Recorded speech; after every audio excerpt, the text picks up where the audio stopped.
नमस्कार साथियों, स्वागत आप सभी का आज के सेशन में। और आज हम 13 फरवरी फर्स्ट शिफ्ट के क्वेश्चनों को देखने वाले हैं।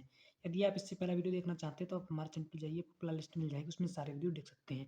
और ये सारे क्वेश्चन आपके रियल हैं, ऑथेंटिक है, यही क्वेश्चन आपके आए थे। ओके, तो स्टार्ट करते हैं आज का सेशन। 2011 की जनगणना के मुताबिक भारत का सबसे कम लिंगानुपात वाला राज्य, ठीक है, तो आपका ऑप्शन के अकॉर्डिंग आपका राइट आंसर हो जाएगा हरियाणा। ठीक है, तो देखिए हरियाणा जो है, इसमें यदि बच्चों के मामले में पूछा जाए तो बच्चों के मामले में भी और पुरुषों के बड़े युवाओं के मामले में भी जो हरियाणा का लिंगानुपात है सबसे कम ही है। ठीक है, इसके बारे में इंपॉर्टेंट पॉइंट देख लेते हैं।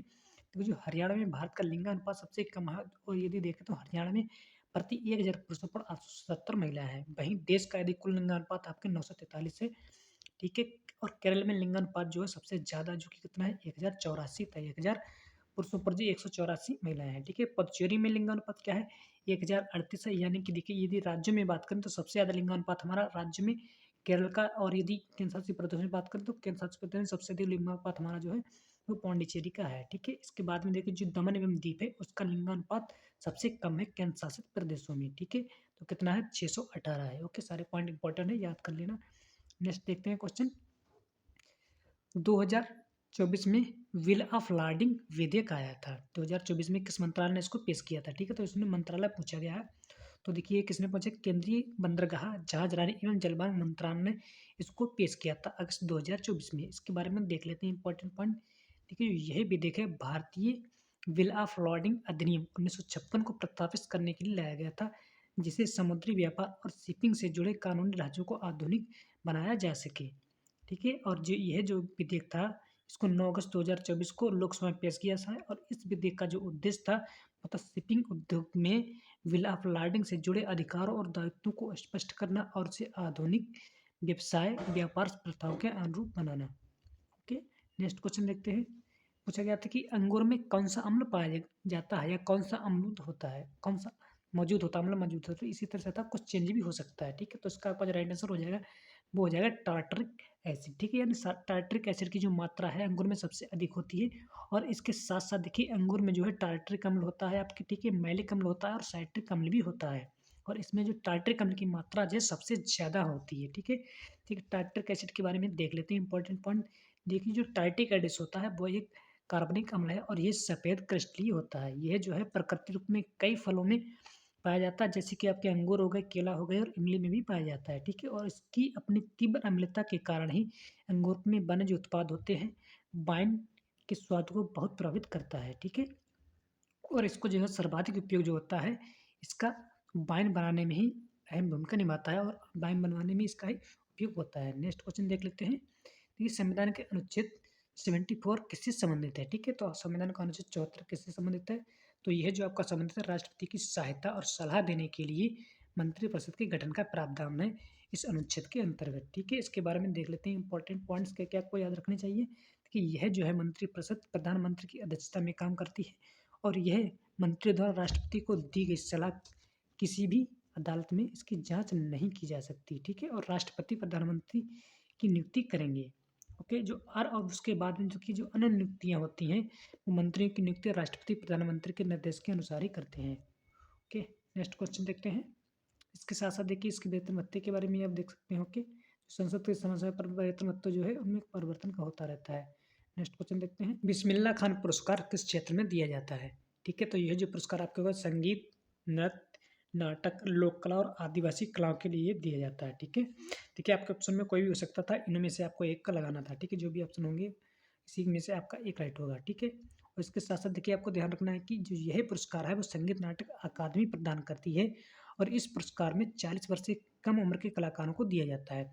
इस पुरस्कार के तहत 25,000 रुपये की राशि, एक पट्टिका और एक अंगत वस्त्रम भी दिया जाता है। ठीक है, और ये इस जो पुरस्कार का जो मकसद है वह युवा कलाकारों को प्रोत्साहित करना एवं प्रेरित करना था। इसकी जो शुरुआत है 2006 में हुई थी इस पुरस्कार की शुरुआत। ठीक है, फिर नेक्स्ट क्वेश्चन देखते हैं।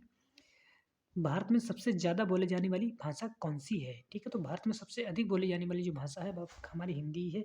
ठीक है, इसके साथ-साथ देखिए इम्पोर्टेंट पॉइंट देख लेते हैं। देखिए जो हमारी भारत की सबसे ज़्यादा बोली वाली जो भाषा हिंदी है, यह देश की आधिकारिक भाषाओं में से एक है। ठीक है, यदि दूसरी भाषा की बात करें तो दूसरी भाषा जो हमारी आती है वो इंग्लिश आती है। देखिए इंग्लिश जो हमारी है वो संचार भाषा के रूप में जानी जाती है। ठीक है, और जो हमारी हिंदी है वो राजभाषा के रूप में जानी जाती है। ये भी पॉइंट आपको ध्यान रखना है। और देखिए यानी कि 52.83 करोड़ लोग जो हैं वो ये हिंदी बोलते हैं, और जो कि भारत की जनसंख्या का 43.63% है। ओके। संविधान के अनुच्छेद 343 के अनुसार हिंदी तथा अंग्रेजी दोनों ही भाषाएं हमारी आधिकारिक भाषाएं हैं। ओके। नेक्स्ट क्वेश्चन देखते हैं। इस तरह से आया था क्वेश्चन, देखिए बंगाल विभाजन किस वर्ष रद्द कर दिया गया था। ठीक है, तो बंगाल विभाजन किस वर्ष हुआ था, यदि हुआ पूछते हैं तो 1905 में हुआ था। और रद्द कब कर दिया गया था, तो 1911 ईस्वी में इसको रद्द कर दिया गया था। ठीक है, देखिए इसके बारे में इंपॉर्टेंट पॉइंट देख लेते हैं। देखिए बंगाल का जो विभाजन है 1911 में रद्द कर दिया गया था, और इसे वायसराय लॉर्ड हार्डिंग के द्वारा रद्द किया गया था। ठीक है, और देखिए इसकी घोषणा के बारे में इंपॉर्टेंट पॉइंट देख लेते हैं। और ये आपको याद ही होना चाहिए कि 1905 में भारत के तत्काल वायसराय जो थे लॉर्ड कर्जन ने बंगाल विभाजन की घोषणा की थी 1905 में। ठीक है, और इसे 16 अक्टूबर 1905 को लागू भी कर दिया गया था। और इसके देखिए जो विभाजन के बाद इसके दो प्रांत बने, एक पूर्वी बंगाल बना और एक असम और एक पश्चिमी बंगाल, जिससे आधुनिक जो है पश्चिम बंगाल, उड़ीसा और बिहार राज्य में तीनों का हिस्सा है इसमें। ठीक है, नेक्स्ट क्वेश्चन देखते हैं। 2024 तक केंद्रीय वाणिज्य तथा उद्योग मंत्री कौन है। ठीक है, इस तरह से पूछा गया था क्वेश्चन, थोड़ा बहुत चेंज भी हो सकता है या वर्तमान में पूछा गया हो। ठीक है, तो वर्तमान में ये आपके पीयूष गोयल ही हैं, केंद्रीय वाणिज्य एवं उद्योग मंत्री। ठीक है, इसके साथ साथ देखिए इनके बारे में देख लेते हैं थोड़ा सा। इन्हें जो है 31 मई 2019 को इस पद का कार्यभार संभाला था इन्होंने। और इसके अतिरिक्त भी उपभोक्ता मामले, खाद्य तथा सार्वजनिक वितरण मंत्री तथा कपड़ा मंत्री के रूप में भी कार्यरत हैं। ओके, नेक्स्ट क्वेश्चन फिर। अंतर्राष्ट्रीय शूटिंग स्पोर्ट फेडरेशन ISSF 2023 में भारत ने कितने पदक जीते हैं। ठीक है, तो इस पदक तालिका में भारत ने है कुल 14 पदक जीते हैं। ठीक है, और जिसमें देखिए इसके बारे में देख लें थोड़ा सा कि IAS विश्व चैंपियनशिप जो थी 2014, जिसमें 14 पदक जीते थे। इसमें इसका जो जो आयोजन था वो अजरबैजान के बाकू में हुआ था, और जिसमें से देखिए जो 14 पदक थे उनमें से 6 पदक तो स्वर्ण के थे और 8 पदक जो थे वो कांस्य के थे। ठीक है, ये भी आपको याद रखना है। नेक्स्ट क्वेश्चन देखते हैं, आगे एग्जाम में पूछा जा सकता है।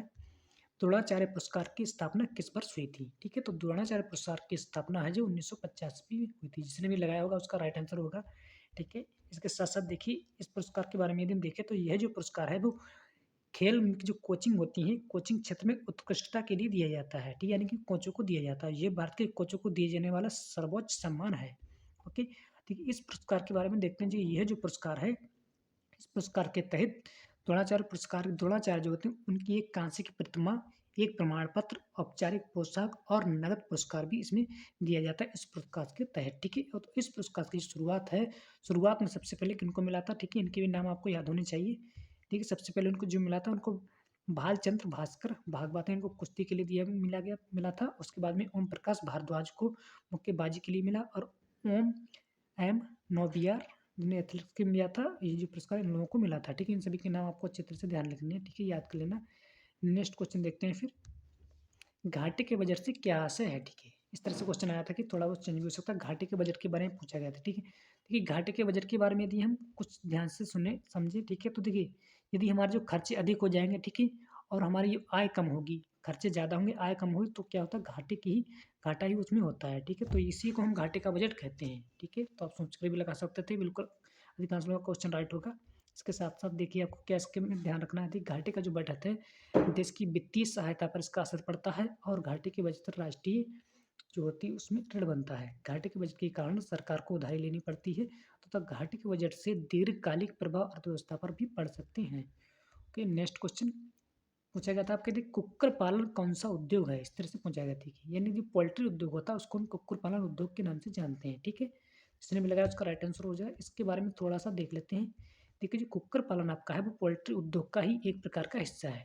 पोल्ट्री उद्योग आपका जो है वो आर्थिक रूप से अहम पक्षियों के पालन से जुड़ा हुआ होता है, और इन पक्षियों के अंडे मांस के लिए ही इनका काम किया जाता है। जैसे कि मुर्गी हो गई, बतख हो गई, टर्की हो गई, पोल्ट्री उद्योग के प्रमुख उद्योग हैं, प्रमुख पक्षी हैं। ओके, नेक्स्ट क्वेश्चन देखते हैं अभी।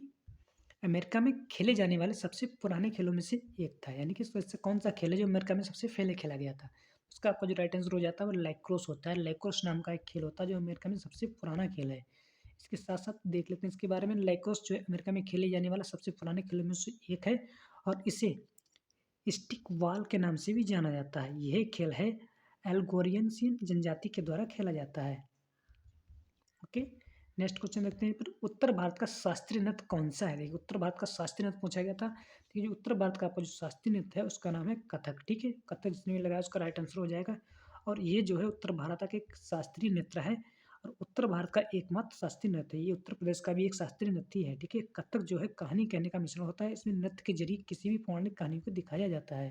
ओके, इसके साथ साथ देखिए आपको बहुत ही इंपॉर्टेंट जानकारी ये भी आपको ध्यान रखना चाहिए है कि जो संगीत नाटक जो अकादमी के मुताबिक भारत में 8 शास्त्रीय नृत्य हैं। ठीक, कौन-कौन से हैं वो देख लेते हैं, सारे आपको याद होने चाहिए। देखिए भरतनाट्यम हो गया, कथक हो गया, कुचिपुड़ी हो गया, ओडिसी हो गया, कथकली हो गया, सत्रिया हो गया, मणिपुरी हो गया और मोहिनीअट्टम हो गया। और इसके साथ-साथ देखिए इम्पोर्टेंट पार्ट क्या है, देखिए भारत सरकार के संस्कृति मंत्रालय ने जो छऊ नृत्य है, छऊ नृत्य को भी शास्त्रीय नृत्य की सूची में शामिल किया है। इस प्रकार जो भारत में शास्त्रीय नृत्यों की संख्या जो है वो 9 हो गई है। ओके, ये आपको ध्यान रखना अच्छी तरह से। नेक्स्ट क्वेश्चन देखते हैं, कौन सा वेद गोपथ ब्राह्मण से संबंधित है? ठीक है, गोपथ ब्राह्मण से संबंधित जो आपका वेद है उसका नाम है अथर्ववेद। ठीक है, तो अथर्ववेद से संबंधित तो गोपथ ब्राह्मण। इसके साथ देखिए थोड़ी सी इंपॉर्टेंट पॉइंट इसके बारे में आपको याद होने चाहिए। देखिए जो यही है अथर्ववेद का ब्राह्मण एकमात्र ब्राह्मण है। ठीक है, अथर्ववेद का, और यह जो है अथर्ववेद के सौनिक और पंपलाद दोनों संस्करणों से जुड़ा हुआ है।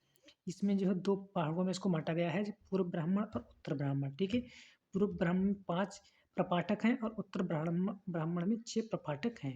ओके, नेक्स्ट क्वेश्चन देखते हैं, विलयन के द्रव्यमान आयतन प्रतिशत और आयतन आयतन प्रतिशत का अनुपात क्या होता है? ठीक है, इस तरह से क्वेश्चन आया था, तो इसका आपका जो राइट आंसर हो जाएगा वो आयतन प्रतिशत होगा, जिसने भी हो लगाया होगा। ठीक है, देखिए इसमें क्या होता है, देखिए आयतन यदि यहाँ पे है द्रव्यमान का आयतन और आयतन का आयतन, तो आपका जो आयतन का ही प्रतिशत निकलता है। ठीक है, और यहाँ पे देखिए आयतन नहीं होता। ठीक है, द्रव्यमान प्रतिशत और आयतन प्रतिशत होता, तो यहाँ पे हम लगाते हैं द्रव्यमान का प्रतिशत। देखिए इसके देखिए फार्मूला उसको देख लेते हैं क्या होता है। देखिए यदि हम द्रव्यमान का प्रतिशत निकालेंगे, जिसमें होता है विलेय पदार्थ का द्रव्यमान अपॉन विलयन का द्रव्यमान इंटू 100। ठीक है, और उसके यदि आयतन का प्रतिशत निकालते हैं तो विलेय पदार्थ का आयतन अपॉन विलयन का आयतन, ये आपका हमारा हो जाता है आयतन का प्रतिशत। ठीक है, इसी के साथ आपके सारे क्वेश्चन समाप्त होते हैं। यदि आपको क्लास अच्छी लगी है तो वीडियो को लाइक करें, चैनल को सब्सक्राइब कर लें। जय हिंद, जय भारत।